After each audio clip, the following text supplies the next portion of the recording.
We are 1 week away from the draft, and we've got three big takeaways from all the pre-draft noise. That's where we start on this episode of Locked On Patriots.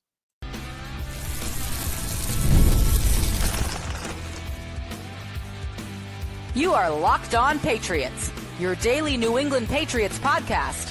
Part of the Locked On Podcast Network, your team every day. What's up, Patriots fans? I'm your host, Nick Cattles, born and raised in New England, your New England Patriots expert, host of the Everything Pats podcast, co-host of the Greg Bedard Patriots podcast with Nick Cattles, and also a sports talk show host veteran. On today's episode, we'll give you who we think is at the top of the Pats board for that number 4 pick, and there's way too much public urgency for the Patriots to draft a running back next week. But we begin by trying to make sense of all the pre-draft noise. We appreciate you joining the show, making us your first listen, and for being an everydayer. The Locked On Patriots podcast is a proud partner of the Locked On Podcast Network, your team every day. Today's episode is brought to you by Gametime. Download the Gametime app, create an account, and use code LOCKEDONNFL for $20 off your first purchase. There is one unequivocal fact every single year as we get ready for the draft. The majority of what we hear, what I hear, what you hear, what we all hear, the majority of what we hear is noise. Just like static. It's just noise. Nonstop noise being leaked. Leaked by agents, leaked by the teams, leaked by maybe the draft prospects themselves, leaked by scout. I mean, it's just all over the place. Leak, smoke screen. The majority of what you read, what you hear, what you watch as we get closer to the draft is just noise. But there are three things that we believe after reading, listening, and watching all of this noise play out. There are three things that we believe regarding this draft and the Patriots. Let's start with Shedeur Sanders. Nobody knows where he's going to go. I don't know where he's going to go. You don't know where he's going to go. All these pundits, analysts, experts, they don't know where he's going to go. I don't even think Shedeur Sanders knows where he's going to go, or his father Primetime. I don't think anybody knows where Sanders is going to end up. He has become a very polarizing player. He is polarizing on the field because he doesn't necessarily have those elite traits that you look for from a top quarterback. He is polarizing off the field due to some of the reporting that we've seen, how he might have rubbed some people the wrong way at the combine. His dad coming out every once in a while passively, every once in a while aggressively, saying that he's going to control where Shedeur goes. He's going to make sure he goes to the right place. And so very polarizing on the field, very polarizing off the field. Confident young man, which is great, but confidence can be dangerous in the eyes of some people. You also have ownership groups. All it takes is one owner. All it takes is one owner to walk into a GM's office and say, I want Shedeur Sanders. I want the future quarterback. I want the guy who's going to be the franchise. I want QB1 in this draft. Let's not drag our feet. Let's not wait. Let's not take it for granted that we can trade back into the first round. Let's not mess around. Look at a place like the Giants. They took Daniel Jones. Obviously did not work out. After paying him, again, it didn't work out. Now they're looking at Russell Wilson and Jameis Winston. John Mara already angry about the Saquon Barkley decision last offseason. Watching the division rival win the Super Bowl, he can easily mosey on in Joe Shane's office and say, Shedeur Sanders is going to be the guy. We need a quarterback. We need a franchise quarterback of the future, and no more messing around. We're not going to sit around here and watch Russell Wilson and Jameis Winston win us maybe 6 or 7 games. That's not what we're going to do. We're going to draft a young quarterback. You have your orders. Now take care of it. And that's not just with the Giants, the Cleveland Browns and Jimmy Haslam, who walked in and decided Deshaun Watson was a good idea. We all know how that played out. So owners can always walk in and change the dynamics at any time. Day before, week before, night of, 10 minutes before. They could always do that. They run the show. They pay. That's what they do. The quarterback position as well is always the sexy position in the NFL and across all of sports in this country. And you always have to leave the door open for a team swinging wildly at a quarterback. But nobody knows. Nobody knows where Sanders is going to go. Nobody knows if there is going to be an owner that shows up that night and changes the very fabric of this draft. Nobody knows. That's one thing I believe. Another thing I believe, the Patriots, they would love to trade down. If there is no Abdul Carter, if there is no Travis Hunter on the board for them, they would love to trade down. And you might even argue, even if Carter was on the board, they might still want to trade down. Now, I wouldn't want that to happen. And I'm sure not everybody in the building would agree with that. But the feeling of Abdul Carter possibly slipping in this draft, it allows us to entertain the idea of the Patriots trading out of 4 if Carter falls to them because a team is in love with him as a prospect and jumps up. Now, I would believe that the Patriots would end up drafting Carter, but you never know. But the Patriots would love to trade down. If there was no Carter, no Hunter. Mike Vrabel, we'll get into this in a few minutes.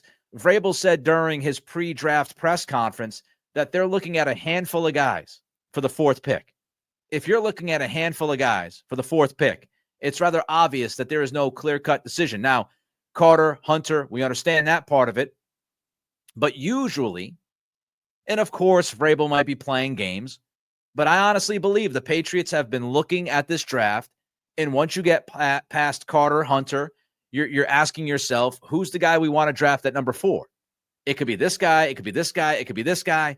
There's no really clear-cut answer if you're looking at it objectively. Everybody has questions. Everybody has questions at that spot in the draft. Cam Ward has questions. But once you get past Carter and Hunter, and we know Ward's going number 1, we've talked about this the last couple of weeks. There are questions about pretty much every single prospect. And I know there's questions about prospects every year. But when we're talking about top 4, we're talking about top 5. There are more questions about prospects that are going to be at the top of this draft than there have been questions about prospects at the top of prior drafts. And the Patriots, they look at it, and I would imagine that a lot of the guys that they could draft at 4 are graded pretty evenly, all the way down to maybe 8, 9, maybe even as far as 10. I wouldn't go beyond 10. But the Patriots, I believe, would love to trade down and still land one of those 4, 5, 6 guys that they've been looking at. Because you trade down, you get more assets, which is never a bad idea.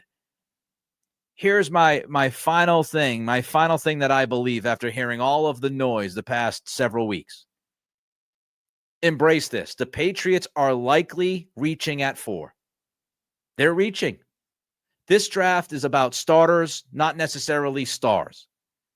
We have to embrace the idea, acknowledge, appreciate. That might be a little bit too far down the road. But we have to look at this and say to ourselves, the person the Patriots draft at number 4 is likely going to be seen as a reach. Will Campbell will be seen as a reach. Mason Graham, maybe not so much, but there are going to be enough people who say they picked Mason Graham. They've got Milton Williams and they've got Christian Barmore and Keon White. You're picking that guy at 4? Jalen Walker. I heard from people saying, Jalen Walker, what a reach. Are you kidding me? Jalen Walker, top 5.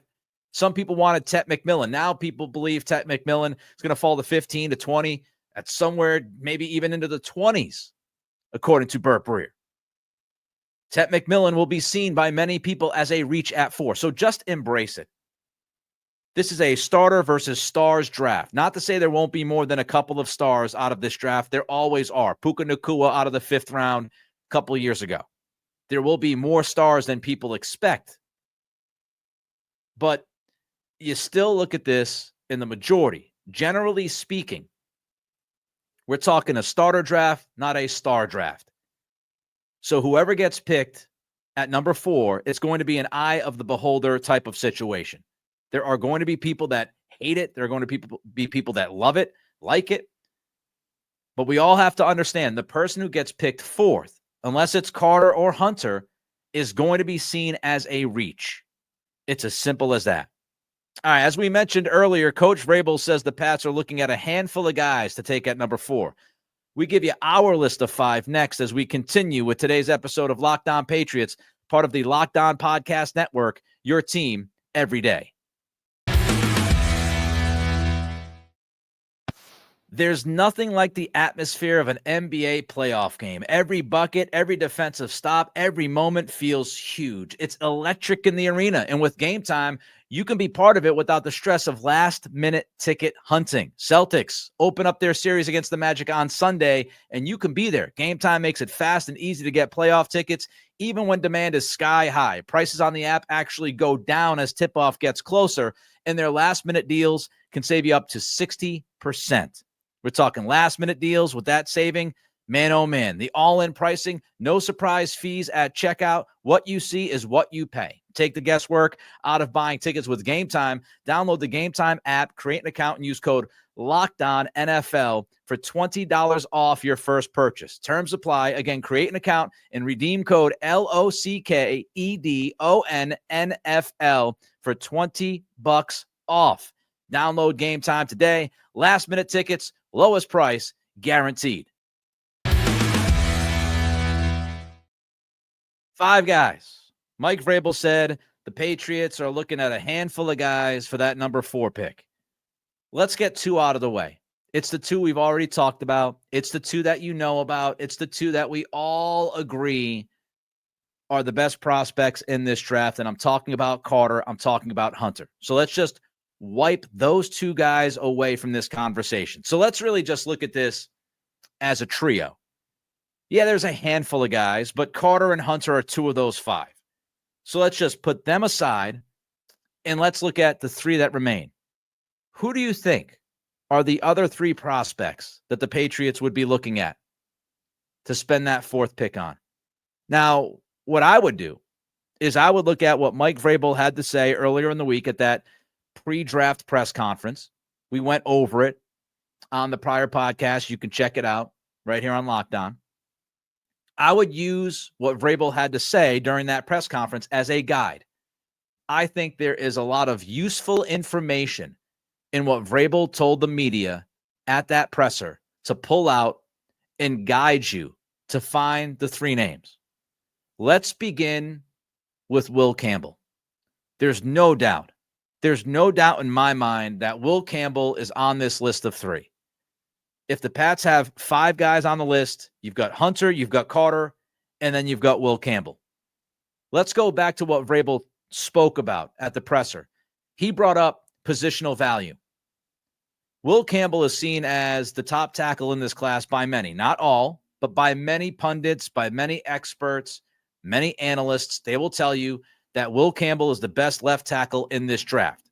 Now, that's looking back at his days in the SEC. He was certainly a tackle at LSU, as we all know. Positional value, though. Positional value will give the offensive tackle the edge versus other players that you're looking at. Because the left tackle is needed. It's a gigantic hole. It's the biggest hole on this team. You could argue maybe wide receiver 1, but at least Stephon Diggs is now in New England. And he's not a number 1 anymore, but at least you feel like you improved the room. You're still staring at Vidarian Lowe at left tackle, as we know it. So that positional value, the highest value, is left tackle for the Patriots. Then I think about something else that Vrabel spoke about during that press conference, positional versatility. Will Campbell, you draft him. You say he's going to be a left tackle. 33-inch arms, 32 and 5/8, 32 and 7/8, all the measurements we've heard. I'm going with 33-inch arms. Yeah, he's got 33-inch arms. Yeah, people are making T-Rex jokes. I get it. I understand. But we think he's a left tackle. We're going to draft him as a left tackle. We are going to develop him as a left tackle. Doug Marrone is going to be working with him day in, day out at left tackle. But if he doesn't work as a left tackle, we feel really confident that we can just slide him in to left guard. And we're talking about one of the best left guards, one of the best offensive guards, period, end of sentence, in the entire league. Positional versatility. Vrabel also talked about maturity, talked about makeup. He said that drafting somebody at number 4, you have to think about that person being able to handle being the 4th pick, being able to answer the questions from the media. If they don't play well, answering those questions and taking the heat, taking the criticisms, being a leader in the positional group room if needed. Talking about maturity and makeup and character. Check, check, check for Will Campbell. And when Mike Vrabel was introduced as the new head coach of the New England Patriots, he talked about 2 things, effort and finish. Campbell has both. On the field, effort and finish. He's got a mean streak. Will Campbell literally ticks off every single aspect of a player profile that Vrabel has talked about publicly. Positional value, positional versatility, makeup, maturity, character, mean streak, effort, finish. Campbell's on the list. Second guy on the list, I'm going to give you Jalen Walker, and that might surprise some of you. But I think Jalen Walker is on the list of the other 3, quote unquote. Once you get past Carter and Hunter, I've got Campbell, then I've got Jalen Walker. I believe Mike Vrabel would love Jalen Walker. Versatility, positional versatility. He played inside at Georgia. He played outside at Georgia. He played pass rush defensive end at Georgia. So which position do you want? Pick one and roll with it. And then you can throw him at the edge on 3rd down if you want. You can play him off the ball early, and then on 3rd down, pin your ears back, Jalen, and go to work. You have to believe that Vrabel loves that positional versatility on the defensive side. And Walker is somebody who produced at a very high level in the SEC. He had 34 pressures. His win rate was over 17%. And he also fits the size profile. 6'1", Harold Landry, 6'2". Walker's 243, Landry's 252. Walker has 32-inch arms. Landry has 32 7/8-inch arms. Now, people will tell you, the pundits, the Todd McShays of the world will tell you that Jalen Walker plays, quote unquote, longer than his 32-inch arms, in a similar way that people bring that up regarding Will Campbell. And Walker just wins the room. By all accounts, he has been incredibly impressive in every single interview that he's had. The team loved what they saw and loved what they heard from him. And he's got a high ceiling. He's got questions, but he's got that high ceiling. If he fulfills his potential, he could be a big-time player. So now we're down to the final guy, and this one's tough. You can go a number of different directions here. I'm not super confident in this one, but I'm going to throw it at you anyway. Mason Graham. Mason Graham fits the size of what Vrabel looks for in an interior defensive lineman. We'll get to that in a minute. Also, the style of play. Graham fits very well with Terrell Williams and Vrabel and what they envision from a guy in the middle of their defensive line. But let's get back to the size. Because Mason Graham, there's no doubt that he is undersized if you're looking at interior defensive linemen across the league. He's 6'3.5". He's under 300 pounds at 296. But here's the thing, and his arms are 32 inches. Again, the arm length. But here's the thing. Much like I just compared Jalen Walker to Harold Landry, let's compare Mason Graham to Milton Williams. Graham is 6'3.5". Williams is 6'3". Graham is 296. Williams, the combine, was 284. Graham has 32-inch arms. Williams has 31.5-inch arms.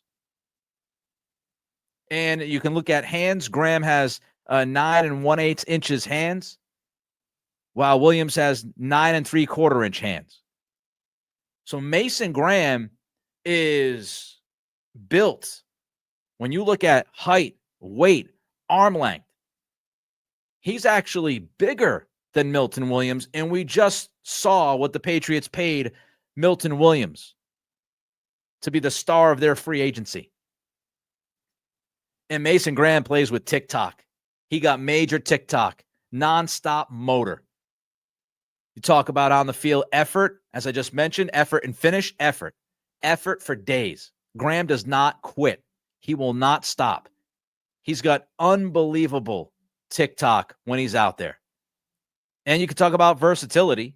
Now, I think he's mostly going to be an inside guy, but Wink Martindale spoke with Mike Reese recently, and Martindale noted that Graham's versatility allows him to play all over the line, from a 5 technique, which is head up on the tackle, to a shade on the outside or inside shoulder of an offensive lineman.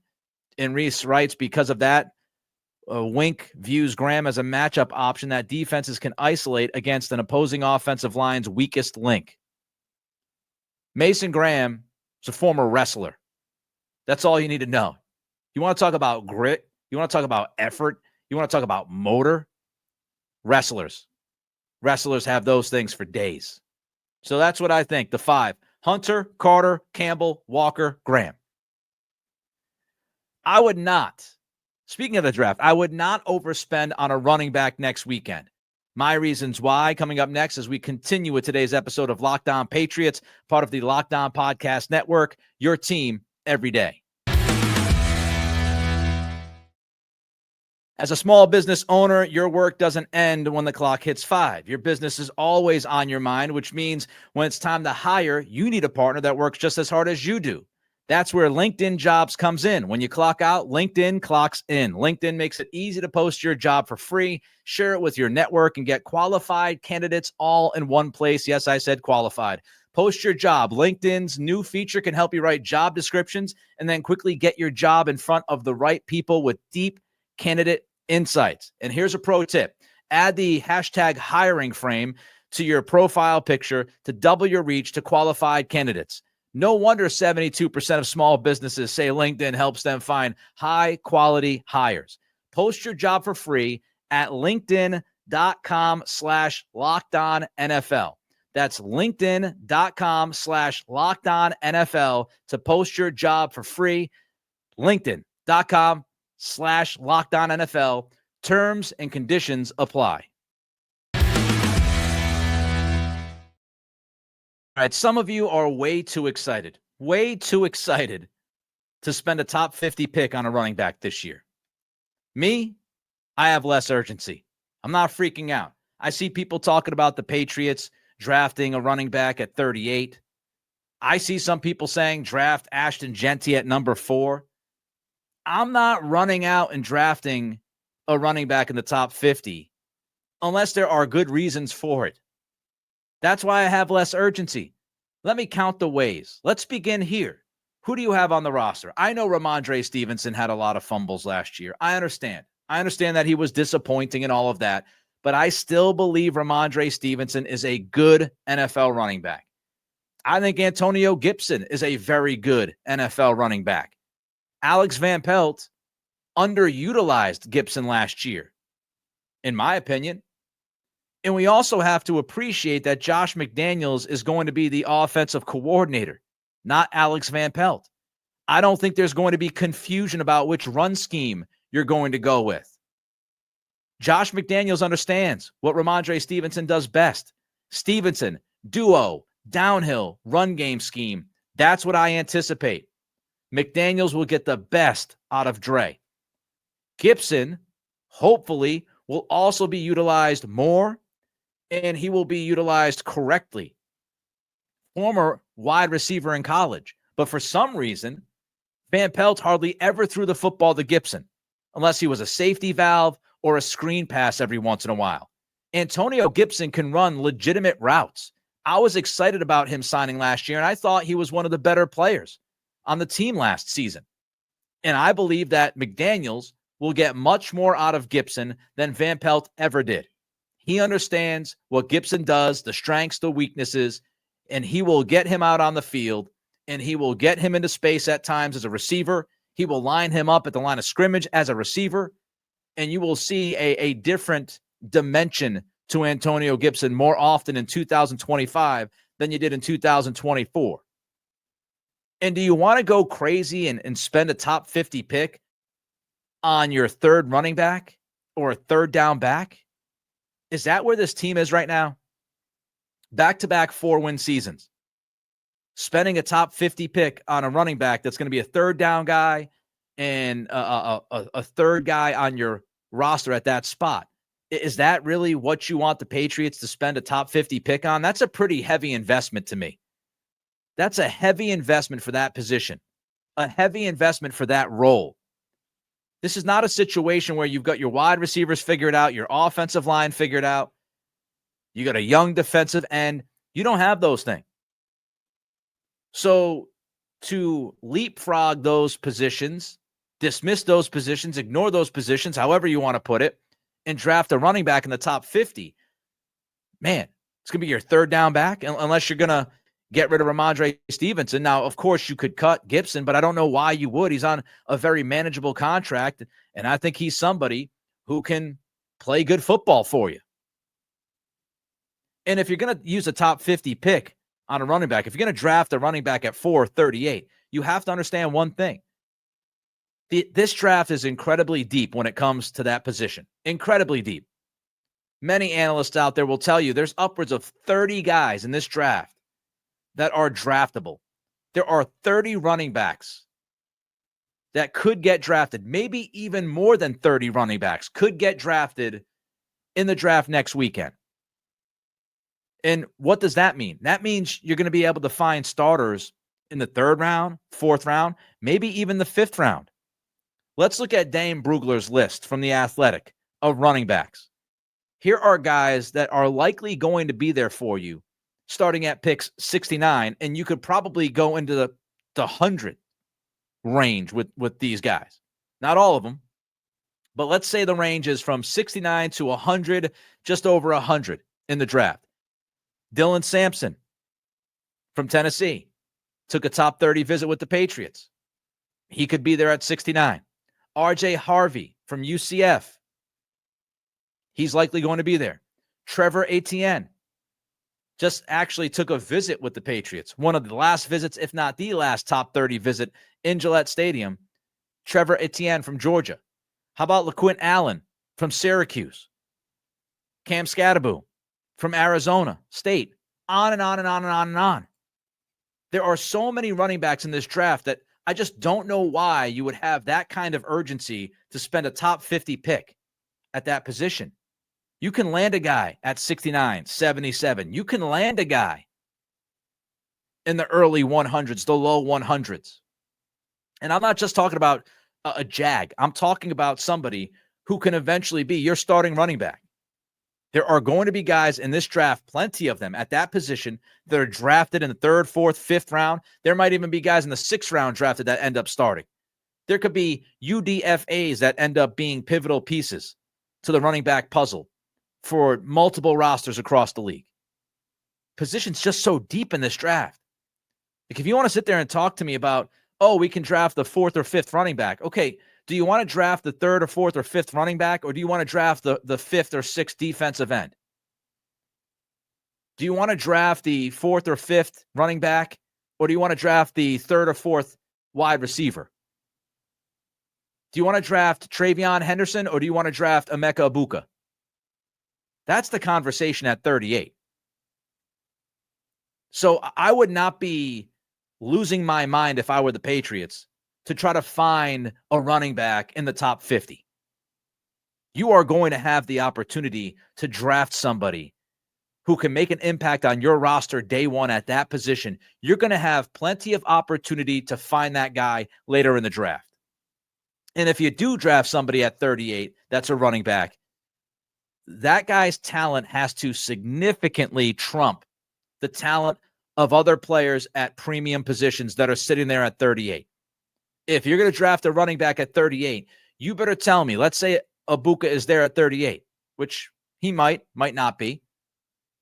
You could throw Jalen Noel there as well, maybe Luther Burden. You have to tell me that Travion Henderson is so much more talented than those wide receivers to take Henderson at 38. NFL teams are going to wait. Teams are going to wait in this draft for running backs because they know there are a lot of options, which means I think guys are going to slide towards the late second round, early third round. I would not be rushing at 38 to grab a running back.